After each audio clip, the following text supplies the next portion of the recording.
Hello দর্শক বন্ধুরা, কেমন আছেন আপনারা সবাই? আশা করছি বেশ ভালো আছেন। নতুন এক খবর পাওয়া গেল বুবলিকে নিয়ে। বুবলিকে নাকি মন্ত্রীদের পিছনে নিয়ে আসতেন তাপস যিনি গান বাংলার মালিক এবং একজন জনপ্রিয় সঙ্গীত পরিচালক, তিনি নাকি মন্ত্রীদের জন্য বুবলিকে এনে দিতেন সবার বিছানায় বিছানায়। তবে দর্শক বন্ধুরা, পুরো ঘটনাটি জানতে ভিডিওটি দেখুন না টেনে। বুবলিকে প্রায়শই নিজের স্বার্থ হাসিল করতে তাপস নিয়ে যেতেন বিভিন্ন এমপি ও মন্ত্রীদের বাসায়। এমনকি অনেক সময় তাদের রাতে আড্ডা চলতো এবং এই আড্ডার মাঝেই লুকিয়ে থাকতো তাপসের স্বার্থ, কারণ এইসব রাতেই নাকি বুবলিকে দিয়ে করাটা হতো খারাপ কাজ। এমনকি বুবলিকে নাকি প্রায় প্রস্টিটিউটই বানিয়ে দিয়েছে তাপসকে এই বিষয়ে জিজ্ঞেস করা হলে তিনি সঙ্গে সঙ্গে বিষয়টিকে মানা করে দেন। তবে তাপসের কিছু ঘনিষ্ঠ মানুষদের থেকে আমরা জানতে পেরেছি যে এটি আসলেই সত্যি ঘটনা। তাপস নাকি দেশ থেকে পালানোর পূর্বেই এইসব ঘটনাকে ধামাচাপা দিয়ে গিয়েছেন। তবে জানা যায় সড়ক জনপদ মন্ত্রী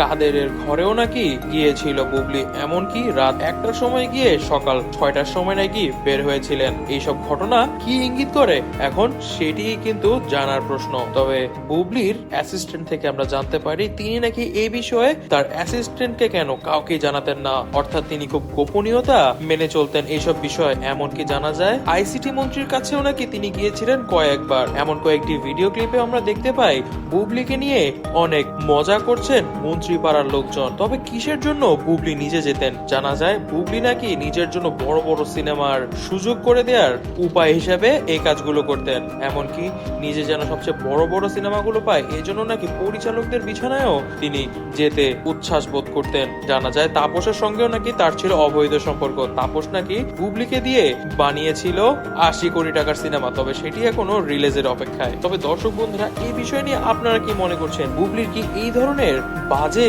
ও খারাপ কাজের দিকে যাওয়াটা উচিত হয়েছিল? আর মন্ত্রী পাড়ায় তার চলাফেরা বা তার যাওয়া আসার বিষয়টিকে নিয়ে আপনারা কি মনে করছেন? তাহলে কি সত্যি সত্যি তাপস বুবলিকে বানিয়ে দিয়েছিল প্রস্টিটিউট? তবে দর্শক বন্ধুরা, এই ব্যাপারে আরো অনেক কিছুই জানতে চোখ রাখুন আমাদের নিউজে। আর অবশ্যই আমাদের ভিডিওটি ভালো লেগে থাকলে একটি কমেন্ট করে দিবেন, অবশ্যই লাইক করে দিবেন এবং আমাদের চ্যানেলটি সাবস্ক্রাইব না করে থাকলে অবশ্যই সাবস্ক্রাইব করে দিবেন। ধন্যবাদ।